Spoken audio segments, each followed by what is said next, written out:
Shalom Bapak Ibu Saudara-saudara yang saya kasih dalam Tuhan Yesus Kristus. Sabda Sadik pada hari ini berbicara tentang selalu semangat menjalankan perintah Allah dan iman dalam Kristus. Teks terambil dari Wahyu pasal 14 ayat yang ke-12 sampai dengan 14. Yang penting di sini ialah ketekunan orang-orang kudus yang menuruti perintah Allah dan iman kepada Yesus. Dan aku mendengar suara dari sorga berkata, tuliskanlah, berbahagialah orang-orang mati yang mati dalam Tuhan sejak sekarang ini. Sungguh, kata Roh, supaya mereka boleh beristirahat dari jerih lelah mereka, karena segala perbuatan mereka menyertai mereka.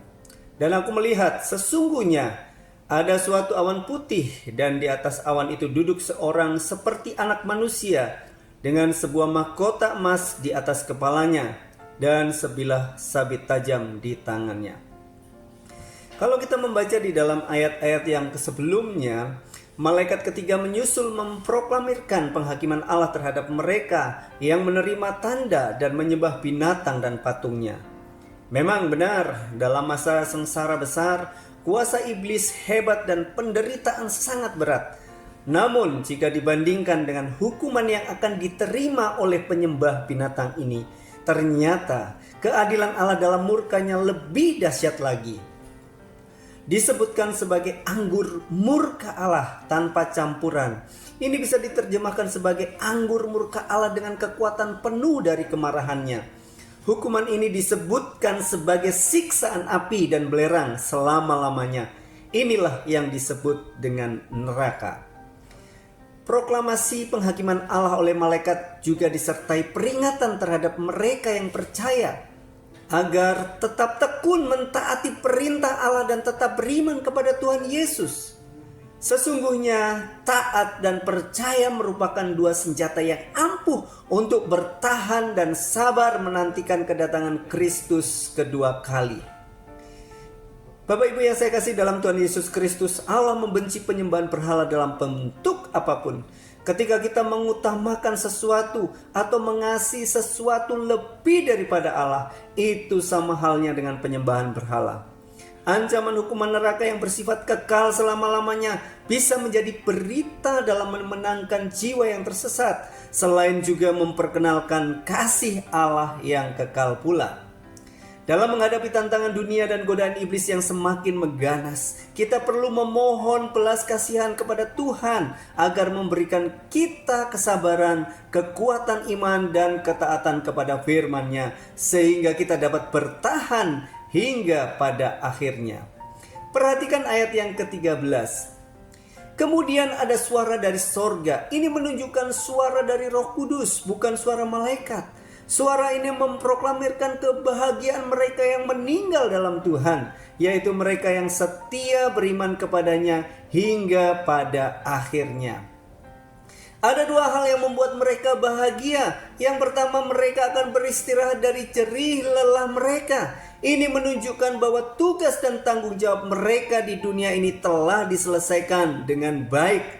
Dalam 2 Timotius 4 ayat yang ke-7, Paulus bersaksi bahwa ia telah mengakhiri pertandingan dengan baik, telah mencapai garis akhir dan telah memelihara iman. Yang kedua, perbuatan mereka menyertai mereka. Ini tidak menunjukkan bahwa manusia diselamatkan karena perbuatannya.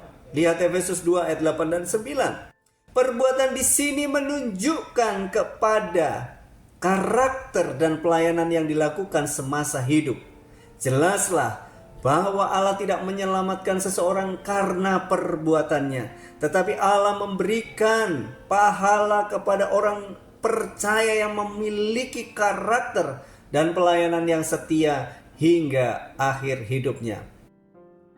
Dalam 1 Timotius 4 ayat yang ke-8, Paulus menyinggung soal mahkota kebenaran bagi semua orang yang menantikan kedatangan Kristus. Kematian bagi orang percaya sesungguhnya bukan suatu hal yang menakutkan atau kutukan yang mengerikan.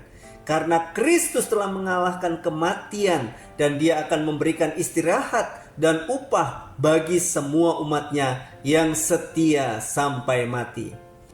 Bapak Ibu yang saya kasih dalam Tuhan Yesus Kristus, jangan takut menghadapi kematian sekalipun harus mati syahid. Karena kematian hanyalah sebuah pintu yang membawa kita masuk ke dalam kebahagiaan yang sejati. Kristus telah menebus kita menjadi miliknya selama-lamanya. Walaupun mati adalah keuntungan, namun jika sekarang kita masih diberikan hidup, berarti Tuhan memiliki maksud agar kita hidup menghasilkan buah yang baik baginya. Perhatikan ayat yang ke-14. Istilah anak manusia yang duduk di atas awan sangat jelas menunjuk kepada kedatangan Kristus kedua kalinya dengan segala kemuliaannya. Istilah dengan mahkota emas di kepalanya menunjuk kepada Kristus yang datang sebagai Raja segala raja. Yohanes melihat Kristus memegang sebilah sabit tajam di tangannya. Ini adalah gambaran ladang yang siap dituai. Lukisan ini adalah simbol penghakiman.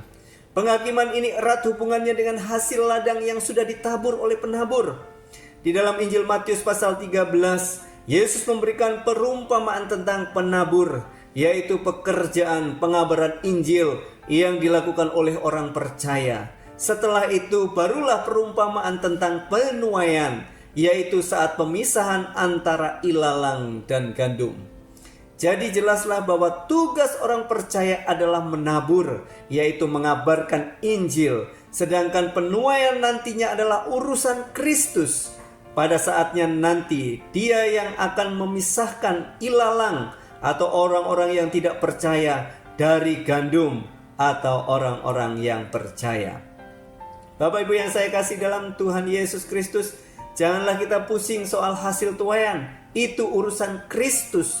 Tugas kita seharusnya lebih memperhatikan hal menabur, yaitu mengabarkan Injil.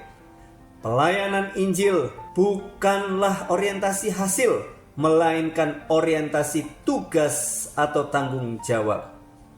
Janganlah cemburu, sakit hati atau marah jikalau saat ini kelihatan orang yang tidak percaya tumbuh bersama dengan gandum, bahkan lebih subur dari gandum. Seringkali kelihatannya seolah-olah Allah kurang adil.